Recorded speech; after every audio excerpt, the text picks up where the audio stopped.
हाँ जी, very good morning dear students. Coordination chemistry में हम आईयूपीएसी नेमिंग पढ़ रहे थे और ज़्यादातर आईयूपीएसी नेमिंग मैंने करवा दी थी आपको। आज मैं आपको 2 स्ट्रक्चर इस तरह के करवाने जा रहा हूँ। एक इस तरह का यूपिक नेम आपको करवाने जा रहा हूँ कि जिसमें कैटायनिक पार्ट भी कॉम्प्लेक्स है, स्क्वायर ब्रैकेट के अंदर है और एनायनिक पार्ट भी स्क्वायर ब्रैकेट के अंदर है। तो हमने इसका यूपिक नेम लिखना है। तो कैटायनिक पार्ट से शुरू करेंगे, तो पहले कोऑर्डिनेशन नंबर ही लिखना होता है। तो ये 2 है तो डाई लिख दिया। अमोनिया को एमीन लिखते हैं, फिर सिल्वर, इसका ऑक्सीडेशन नंबर, फिर अनायनिक पार्ट पे आ जाते हैं। अनायनिक पार्ट में भी वंस अगेन आपको पहले कोऑर्डिनेशन नंबर लिखना है, 2 है, डाई लिख देंगे, सियानो लिख देंगे, साइनाइड को सियानो कहते हैं कोऑर्डिनेशन कॉम्प्लेक्स के अंदर। और जब एनॉइन से पहले कटाइन प्रेजेंट हो, बेशक वो काउंटर आयन नहीं है, मतलब कि पहले तो काउंटर आयन होता तो इसको 8 कर देते थे, लेकिन ये अब कॉम्प्लेक्स कटाइन है, तो इसको अर्जेंटेट बोलना है और इसका ऑक्सीडेशन नंबर लिखना, that is all. So simple, it's very simple. तो ये एक एग्जाम्पल है। दूसरी ये एग्जाम्पल मैंने एनसीईआरटी से पकड़ी है। एक ही थी उसमें, है। एक एग्जाम्पल मैं और करवाने जा रहा हूँ। इसमें मेरे पास जो कटायनिक पार्ट है वो कॉम्प्लेक्स है, एनायनिक पार्ट भी कॉम्प्लेक्स है। तो ऑब्वियसली हम कटायनिक पार्ट से शुरू करेंगे। पहले हम कोऑर्डिनेशन नंबर लिखते हैं, ये 4 है तो ये टेट्रा हो गया। अमोनिया का एमाइन हो गया। फिर 2 बार क्लोराइड है तो डाई क्लोराइडो हो गया। कोबाल्ट लिखेंगे, फिर सेंट्रल मेटल जो है इसका सेंट्रल मेटल, उसकी ऑक्सीडेशन स्टेट लिखेंगे। उसके बाद एनाइन पे आ जाते हैं। तो एनाइन में कोऑर्डिनेशन नंबर लिखेंगे हेक्सा, फिर सियानो है, क्रोमियम को क्रोमेट लिखेंगे। आपको बताया था ना, क्रोमेट लिखेंगे। और इस तरह से आपने इनके जो है यूपिक नेमिंग जो है वो लिखने हैं। यहाँ पे आप इसका ऑक्सीडेशन नंबर जो है वो लिख देंगे। खुद कैलकुलेट करके लिखना, ठीक है? ओके। जो दूसरा मैं आपको यूपिक नेमिंग आज करवाने जा रहा हूँ, देखने में घबराना नहीं बिल्कुल भी, ये बहुत ही सिंपल है। ये ब्रिजिंग कॉम्प्लेक्सेस हैं, मतलब इसमें 2 जो सेंट्रल मेटल हैं, ये ब्रिज के थ्रू, किसी लिगेंड के थ्रू अटैच हैं। जैसे ये जो है एमाइडो से अटैच है, ये कोबाल्ट और ये कोबाल्ट, इस ब्रिज से कोबाल्ट, दोनों कोबाल्ट जो हैं अमाइडो से अटैच हैं, और नीचे की तरफ ये हाइड्रोक्सो, हाइड्रोक्साइड को हाइड्रोक्सो ही कहते हैं ना। तो चलिए इसकी नेमिंग शुरू करते हैं। शुरू यहाँ से करेंगे। Coordination number 20। मैंने बताया था कि इथेन 1,2 डाईअमाइन के अंदर ऑलरेडी डाई होता है, तो हम बाहर डाई नहीं लिखेंगे। तो हम 20 ब्रैकेट के अंदर इथेन 1,2 डाईअमाइन लिख देंगे। फिर हम कोबाल्ट लिख देंगे, इसका ऑक्सीडेशन नंबर निकाल लेंगे। ये 0 होता है, ठीक है, ठीक है। इसका भी ऑक्सीडेशन नंबर निकाल लेंगे, ये 0 होता है। सल्फेट का ऑक्सीडेशन नंबर -2 होता है। हाइड्रोक्साइड का -1 होता है। अमाइडो का आप देख लीजिए। तो इस तरह से आप इनका ऑक्सीडेशन नंबर निकाल सकते हैं। बिस इथेन 1,2 डाईअमाइन, फिर उसके बाद सेंट्रल मेटल कोबाल्ट, इसका ऑक्सीडेशन नंबर, फिर म्यू। ये जो म्यू है ये ब्रिजिंग को रिप्रेजेंट करता है। ये अमाइडो है। फिर म्यू, म्यू इसलिए क्योंकि ये भी, अगर ये इस तरफ से इस तरफ जाना है तो एक ये ब्रिज है और एक ये ब्रिज है। म्यू हाइड्रोक्सो हो गया। फिर बिस इथेन 1,2 डाईअमाइन, मतलब लिगेंड्स जो हैं। फिर कोबाल्ट, इसका ऑक्सीडेशन नंबर, फिर सल्फेट, दैट इज़ ऑल। इसी तरह से ये एक और एग्जांपल है। तो इसमें कोबाल्ट के साथ 4 अमोनिया लगे हुए हैं, इसमें भी कोबाल्ट के साथ 4 अमोनिया हैं। बाहर कोई काउंटर आयन नहीं है, ये कटायनिक फॉर्म में है। दोनों कोबाल्ट जो हैं ब्रिजिंग के साथ अटैच हैं। एक आइमाइडो के साथ अटैच है और एक नाइट्रो के साथ अटैच है। शुरू यहाँ से करेंगे। टेट्राएमीन, कोबाल्ट, ऑक्सीडेशन नंबर, फिर म्यू, फिर आइमाइडो, फिर म्यू, फिर नाइट्रो, फिर टेट्राएमीन, कोबाल्ट, फिर ऑक्सीडेशन नंबर, फिर आयन। अब इस पे काउंटर आयन नहीं है तो फिर हम डेफिनेटली जो है वो इसका नहीं लिखेंगे। व्हाट यू से कि हम इसका काउंटर आयन जो है वो नहीं लिखेंगे। ठीक है बच्चा? ओके। आगे हमारे पास एक वाइस वर्सा पार्ट है। वाइस वर्सा पार्ट में क्या है कि कन्वर्सली आपको एक कोऑर्डिनेशन कॉम्प्लेक्स का यूपिक नेम दिया होगा। आपने इसका फॉर्मूला लिखना है। तो कोऑर्डिनेशन कॉम्प्लेक्स का जो नाम दिया है वो है tetra amine aqua क्लोराइडो cobalt 3 chloride. आपने इसका फार्मूला लिखना है। स्टेप वन में जो आपके पास सिंपल ऑयन है उसका मतलब फार्मूला लिख लीजिए। सिंपल ऑयन या काउंटर ऑयन आपके पास क्लोराइड है तो ये क्लोराइड हमने लिख लिया स्टेप वन में। पहले काउंटर आयन को लिख देना है। स्टेप टू में आप क्या कीजिए, स्क्वायर ब्रैकेट के अंदर टेट्रा एमीन एक्वा क्लोराइडो कोबाल्ट है तो सेंट्रल मेटल ही पहले आता है ना, तो कोबाल्ट लिख दीजिए।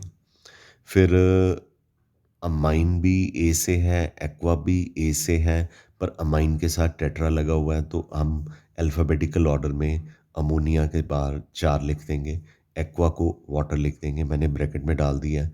क्लोराइडो का सी जो है ए के बाद आता है तो क्लोराइडो लिगेंड लिख देंगे। हमें इसका चार्ज नहीं पता, हमने इसको एक्स लिख दिया। ठीक है? तो अब x की वैल्यू निकालनी है। x की वैल्यू निकालने के लिए स्टेप 3 में हमने x की वैल्यू निकाली है। x जो है ऑक्सीडेशन नंबर जो कि हमें कंपाउंड में दिया होगा plus charge on the ligands. तो ऑक्सीडेशन नंबर कोबाल्ट का कितना है 3, मैंने यहाँ पे +3 लिख दिया। ठीक है? अमोनिया या एमीन का ऑक्सीडेशन नंबर सॉरी जो चार्ज है वो ज़ीरो होता है। ठीक है? जो अमोनिया का चार्ज है क्योंकि ये न्यूट्रल लिगेंड है तो इसका जो चार्ज है वो ज़ीरो है।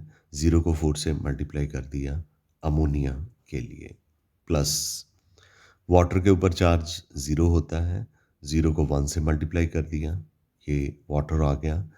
क्लोराइडो के ऊपर चार्ज जो है -1 होता है तो -1 एक ही है, ये क्लोराइडो जो है एक ही है तो -1 को 1 से मल्टीप्लाई कर दिया तो ये क्लोराइडो के लिए हो गया।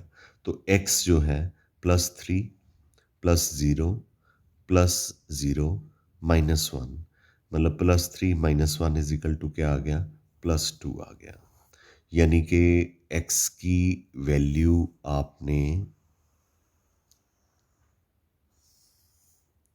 +2 निकाल दी।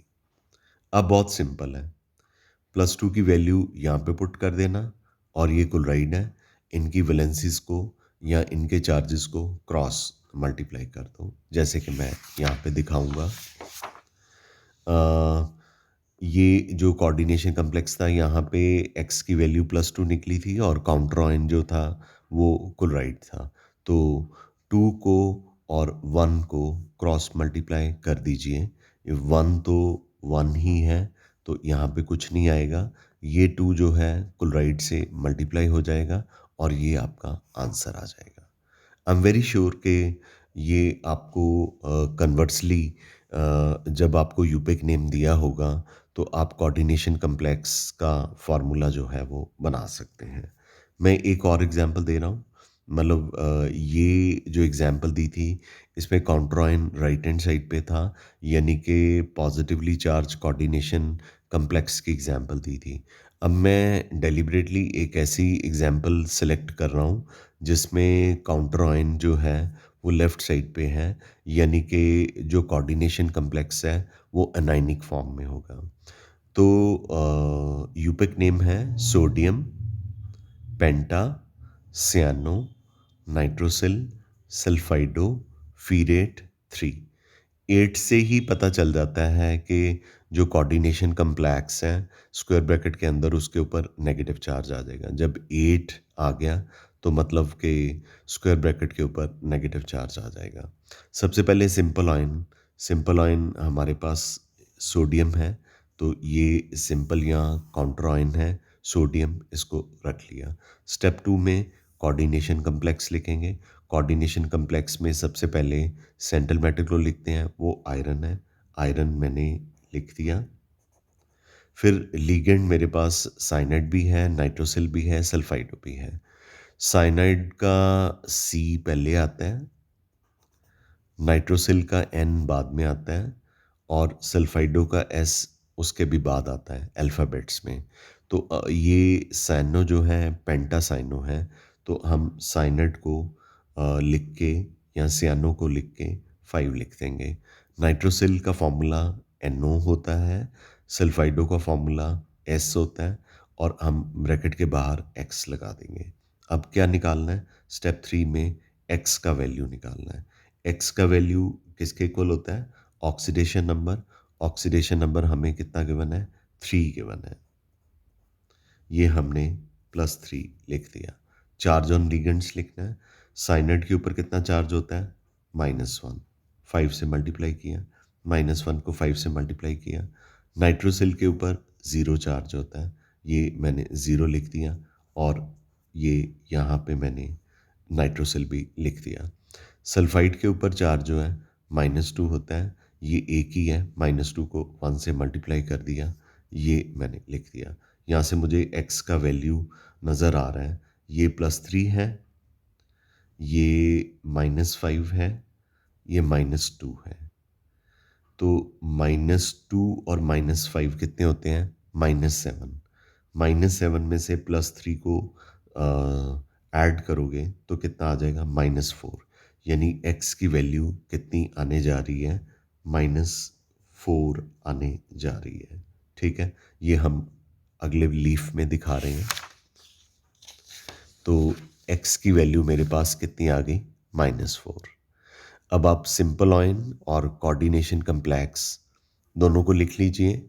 डेफिनेटली ये जो एनॉयन है इसको राइट हैंड साइड पे लिखेंगे और कैटायन है इसको लेफ्ट साइड पे लिखेंगे। 4 को सोडियम से मल्टीप्लाई कर दीजिए और ये तो 1 है। अगर 1 को इस पूरे कोऑर्डिनेशन कॉम्प्लेक्स से मल्टीप्लाई करेंगे तो 1 ही आएगा। तो हमारे पास जो फॉर्मूला है Na4 FeCN5 nitrosyl sulphide square bracket के अंदर आ जाएगा। इस तरह से हमने कन्वर्सली जो है आपको यूपिक नेम दिया होगा उसका फार्मूला बनाना हमने सीख लिया है। अब ये मैंने प्रैक्टिस के लिए 3 दिए हैं, 2 मैंने करा दिए हैं, 3 मैंने दिए हैं प्रैक्टिस के लिए। Hexa aqua iron 3 sulphate. तो मैंने डेलिबरेटली इनके आंसर दे दिए हैं ताकि जब आप इसको सॉल्व करें तो आपका आंसर ये निकल आए। अगर ये आंसर नहीं निकलता तो आप मुझे कॉल करके बता देना कि सर प्रैक्टिस योरसेल्फ में पहले का नहीं निकला या दूसरे का नहीं निकला या तीसरे का नहीं निकला। एक मैंने दे दिया है हेक्सा एक्वा आयरन 2 सल्फेट। दूसरा कंपाउंड प्रैक्टिस के लिए दिया है पोटाशियम हेक्सासाइनो फीरेट। फीरेट आ गया ना, तो इसका मतलब कि counter ion left hand side पे आएगा। और एक और दे दिया पोटाशियम पेंटासाइनो नाइट्रोसिल कोबाल्टेट। कोबाल्टेट दे दिया, तो इसका मतलब कि एक जो काउंटर आयन है सिंपल जो कि पोटाशियम है वो कोऑर्डिनेशन कॉम्प्लेक्स के लेफ्ट हैंड साइड पे आएगा। आई एम वेरी श्योर कि यहाँ तक आपको क्लियर हो गया होगा। आगे मुझे Werner theory of coordination complexes करानी है। इसके पॉस्टुलेट्स हैं। पहला पॉस्टुलेट है कि सेंट्रल मेटल इसकी लिमिटेशंस भी पढ़ेंगे क्योंकि ये थ्योरी जो है वो एक्सेप्टेबल नहीं है, तो आगे फिर हम कल के लेक्चर में वैलेंस बॉन्ड थ्योरी पढ़ाएंगे। पर वेनर थ्योरी आपके एनसीईआरटी का एक इम्पॉर्टेंट पार्ट है। उसमें सिर्फ लिमिटेशंस दी हुई हैं, पर मैंने पॉस्टुलेट्स भी यहाँ पे लिख दिए हैं। पहला पॉस्टुलेट है कि सेंट्रल मेटल की दो तरह की वैलेंसीज होती हैं, एक प्राइमरी और प्रिंसिपल और आयनाइजेबल वैलेंसी है। मतलब तीनों में से कोई भी नाम लिख सकते हैं। मतलब सेंट्रल मेटल की जो एक वैलेंसी है उसको प्राइमरी या प्रिंसिपल या आयनाइजेबल वैलेंसी कहते हैं, और सेंट्रल मेटल की जो दूसरी वैलेंसी है उसे सेकेंडरी या नॉन आयनाइजेबल वैलेंसी कहते हैं। जैसे फर्स्ट वैलेंसी जो है आयनाइजेबल वैलेंसी, मतलब वो पार्ट आयोनाइज होके निकल सकता है जब एक्वस मीडियम में डालेंगे, और जो दूसरी वैलेंसी है सेकेंडरी या नॉन आयनाइजेबल वैलेंसी, ये आयनाइज नहीं होगी। प्राइमरी वैलेंसी किसको रिप्रेजेंट करती है? ये सेंट्रल मेटल के ऑक्सीडेशन नंबर को रिप्रेजेंट करती है, और सेकेंडरी वैलेंसी जो है लिगेंड्स के कोऑर्डिनेशन नंबर को रिप्रेजेंट करती है। ठीक है, यहाँ तक क्लियर हो गया प्राइमरी और सेकेंडरी वैलेंसीज के बारे में। दूसरा इसका पॉस्टुलेट है कि सेंट्रल मेटल जो है वो कोशिश करता है कि वो प्राइमरी वैलेंसी और सेकेंडरी वैलेंसीज दोनों को सेटिस्फाई करे। प्राइमरी वैलेंसीज को काउंटर आयन सेटिस्फाई करते हैं, क्योंकि प्राइमरी वैलेंसी को हमने आयनाइजेबल वैलेंसी भी कहा है, और काउंटर आयन जो है वो कोऑर्डिनेशन कम्प्लेक्स से बाहर निकल सकते हैं, क्योंकि वो होते ही बाहर है। काउंटर आयन कहाँ पे होते हैं? बाहर ही होते हैं। तो इसीलिए यहाँ पे लिखा हुआ है कि प्राइमरी वैलेंसीज जो हैं उनको सेटिस्फाई करने के लिए हमारे पास काउंटर या आयनाइजेबल आयन है, और सेकेंडरी वैलेंसीज को कौन सेटिस्फाई करता है? लिगेंड सेटिस्फाई करते हैं, और लिगेंड जो हैं वो स्क्वायर ब्रैकेट के बाहर नहीं आते, उनको वाटर में डालो। लेक्चर 1 याद करो, वहाँ पे बताया था कि लिगेंड या कोऑर्डिनेशन कम्प्लेक्स के अंदर या स्क्वायर ब्रैकेट के अंदर जो लिगेंड्स होते हैं वो कभी भी बाहर नहीं आते। Got it? तो प्राइमरी वैलेंसी को काउंटर आयन सेटिस्फाई करता है, और सेकेंडरी वैलेंसीज को लिगेंड जो है वो सेटिस्फाई करते हैं। I am sure this is clear to you. Ligand बाकी न्यूट्रल भी हो सकते हैं, नेगेटिव भी हो सकते हैं। थर्ड में कहा गया है कि लिगेंड जो है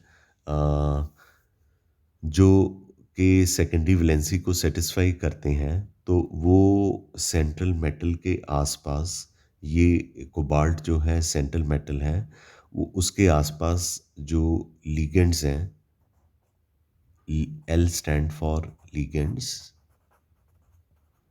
वो एक डेफिनेट ज्योमेट्री को ऑक्यूपाई करते हैं सेंट्रल मेटल के आसपास।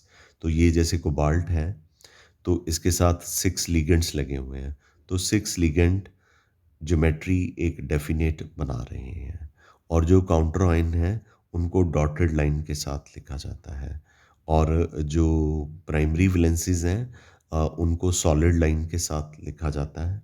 क्लियरली लिखा हुआ है कि सॉलिड लाइन को सेकेंडरी वैलेंसीज के साथ यानी लिगेंड्स के साथ लिखा जाता है, और लिगेंड्स जो हैं स्पेस में डेफिनेट अरेंजमेंट को शो करते हैं, और जो डॉटेड लाइंस हैं वो प्राइमरी या प्रिंसिपल वैलेंसीज को सेटिस्फाई करती हैं। Got it? यहाँ तक क्लियर हो गया? तो अगर एक अजम्पशन लेके चलते हैं, वार्नर थ्योरी में ये कहा गया कि अगर ये काउंटर आयन कोऑर्डिनेशन कम्प्लेक्स के अंदर चला जाए और उसके बदले में एक लिगेंड जो है वो बाहर आ जाए, तो काउंटर आयन स्क्वायर ब्रैकेट के अंदर गया है यानी कोऑर्डिनेशन कम्प्लेक्स के अंदर गया है, तो फिर सेंट्रल मेटल को इस क्लोराइड की जो कि स्क्वायर ब्रैकेट के अंदर गया है उसकी दोनों वैलेंसीज को सेटिस्फाई करना पड़ेगा, प्राइमरी वैलेंसी को भी और सेकेंडरी वैलेंसी को भी सेटिस्फाई करना पड़ेगा। जैसे कि यहाँ पे दिखाया गया, पहले यहाँ पे 3 क्लोरीन थे पिछले कंपाउंड में, अब यहाँ पे 2 क्लोरीन है, एक क्लोरीन अंदर चला गया। अब कोबाल्ट का जो कोऑर्डिनेशन नंबर है वो तो 6 ही है, इसलिए एक अमोनिया को बाहर आना पड़ेगा। तो अब जब इसकी ज्योमेट्री उसने वार्नर ने ड्रॉ करी, तो 5 अमोनिया जो थे वो तो सॉलिड लाइन के साथ ही रिप्रेजेंट किए गए, और सॉलिड लाइन जो है वो आपको मैंने बताई कि वो कौन सी वैलेंसी को रिप्रेजेंट करते हैं। वो रिप्रेजेंट करते हैं कौन सी वैलेंसी को, जैसे कि मैंने पीछे बताया, सॉलिड लाइन जो है वो सेकेंडरी वैलेंसीज को रिप्रेजेंट करते हैं। तो ये सॉलिड लाइन जो है ब्लैक कलर से दिखाई हुई है, सेकेंडरी वैलेंसीज को रिप्रेजेंट करते हैं। 5 लिगेंड तो सॉलिड लाइन से दिखा दिए, ठीक है। पर एक लिगेंड जो है बाहर चला गया, उसको अब सेकेंडरी वैलेंसी रिप्रेजेंट करेगी, उसको डॉटेड लाइन से दिखाना है। और एक क्लोरीन जो था वो अंदर चला गया। अब सेंट्रल मेटल उसकी प्राइमरी वैलेंसी और सेकेंडरी वैलेंसी दोनों को सेटिस्फाई करेगा, इसीलिए एक सॉलिड लाइन ब्लैक कलर की, एक डॉटेड लाइन जो है वो दिखाई गई है। ठीक है, यहाँ तक क्लियर है। अब वार्नर थ्योरी की लिमिटेशंस हैं। ये वार्नर थ्योरी ये नहीं एक्सप्लेन कर पाई कि वाई कुछ एलिमेंट्स ही एक कोऑर्डिनेशन कम्प्लेक्सेस बनाते हैं। सारे जो एलिमेंट हैं पीरियोडिक टेबल के, वो कोऑर्डिनेशन कम्प्लेक्सेस क्यों नहीं बनाते। इसको हम कल के लेक्चर में वैलेंस बॉन्ड थ्योरी में, फिर उसके बाद क्रिस्टल फील्ड थ्योरी में एक्सप्लेन करेंगे। दो और थ्योरीज हैं, ठीक है। वार्नर थ्योरी के बाद वैलेंस बॉन्ड थ्योरी है, फिर क्रिस्टल फील्ड थ्योरी है जो हमारे सिलेबस में है। लिगेंड फील्ड थ्योरी तो ग्रेजुएशन के लास्ट सेम में या मास्टर डिग्री के, या ऑनर्स कर रहे हो केमिस्ट्री का तो ग्रेजुएशन के शुरू शुरू में ही बता देंगे ये लिगेंड फील्ड थ्योरी के बारे में। लेकिन अगर आप सिंपल ग्रेजुएशन कर रहे हो तो फिर ग्रेजुएशन के लास्ट सेम में और मास्टर डिग्रीज में ये बताते हैं लिगेंड फील्ड थ्योरी के बारे में। मतलब मैं बताना ये चाह रहा था कि वार्नर थ्योरी के बाद क्रोनोलॉजिकल ऑर्डर में वैलेंस बॉन्ड थ्योरी आएगी। वैलेंस बॉन्ड थ्योरी की जो लिमिटेशंस हैं उसको क्लियर करने के लिए हमारे पास क्रिस्टल फील्ड थ्योरी आएगी। क्रिस्टल फील्ड थ्योरी की लिमिटेशंस को कवर अप करने के लिए हम लिगेंड फील्ड थ्योरी पढ़ेंगे। लिगेंड फील्ड थ्योरी हमने पढ़नी तो नहीं है, मतलब टोटलिटी में सारी थ्योरीज जो हैं 4 हैं। एक वार्नर थ्योरी है, फिर वैलेंस बॉन्ड थ्योरी है, फिर आपके पास क्रिस्टल फील्ड थ्योरी है, फिर लिगेंड फील्ड थ्योरी है।